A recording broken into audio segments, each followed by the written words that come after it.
1 August पासून तुमच्या गरजांशी संबंधित अनेक नियमांमध्ये महत्त्वाचे बदल झाले आहेत. UPI payments, LPG cylinder, ATM व्यवहार आणि क्रेडिट कार्ड धोरणांवर थेट परिणाम करणाऱ्या या बदलांकडे दुर्लक्ष केल्यास तुम्हाला आर्थिक नुकसान सहन करावं लागू शकतं. सर्वात आधी बोलूया एलपीजी सिलेंडरच्या किमतीबद्दल.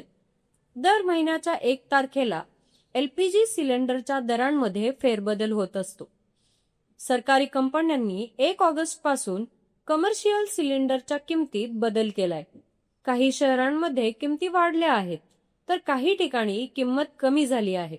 उदाहरणार्थ, दिल्ली आणि मुंबईत 19 किलोच्या सिलेंडरचे दर स्थिर राहिले असले तरी कोलकाता व चेन्नईमध्ये किमतीत किंचित घट झाली आहे. ही दररोज बदलणारी माहिती तुम्ही आयओसी, एचपीसीएल किंवा बीपीसीएलच्या अधिकृत वेबसाईटवर पाहू शकता. यानंतर लक्ष देऊया एटीएम व्यवहारांमधील बदलांवर. आता बँकिंग सुरक्षेच्या दृष्टीने बऱ्याच बँकांनी नियम बदलले आहेत. काही बँकांनी तर कार्डधारकांना एकाच दिवशी ठराविक वेळा फक्त एटीएम वापरण्याची मुभा दिली आहे. त्यानंतर अतिरिक्त व्यवहारांवर शुल्क आकारले जाईल. शिवाय ग्रामीण व शहरी भागासाठी वेगळे व्यवहार मर्यादेचे निकष लावले गेले आहेत. त्यामुळे तुमच्या बँकेच्या वेबसाईटवर जाऊन तुमच्यासाठी लागू होणारी मर्यादा तपासणं आवश्यक आहे. आता येऊया क्रेडिट कार्ड बदलांवर. देशातील प्रमुख बँकांनी 1 ऑगस्ट पासून काही क्रेडिट कार्ड नियमात बदल केले आहेत. उदाहरणार्थ, एचडीएफसी, आयसीआयसीआय आणि ॲक्सिस बँक यांनी त्यांच्या रिवॉर्ड पॉइंट्सच्या नियमांमध्ये बदल केला आहे. काही ट्रान्झॅक्शन्सवर पूर्वी मिळणारे रिवॉर्ड पॉइंट्स बंद झाले आहेत, तर काही नवीन सेवा चार्जेस लागू करण्यात आले आहेत.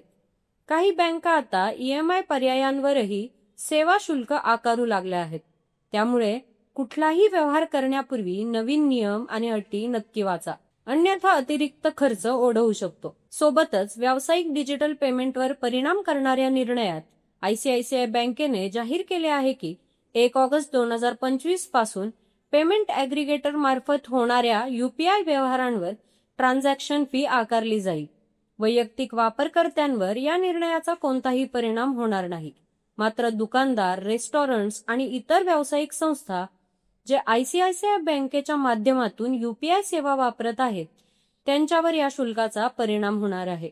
एकूणच 1 ऑगस्ट पासूनचे हे बदल आपल्या दैनंदिन आर्थिक व्यवहारांवर थेट परिणाम करणारे आहेत. यूपीआय पेमेंट्स, एलपीजी सिलेंडरचे दर, एटीएम व्यवहारांची मर्यादा आणि क्रेडिट कार्डचे रिवॉर्ड्स या सर्व गोष्टी योग्य वेळी तपासून निर्णय घेणं आता महत्त्वाचं झालं आहे.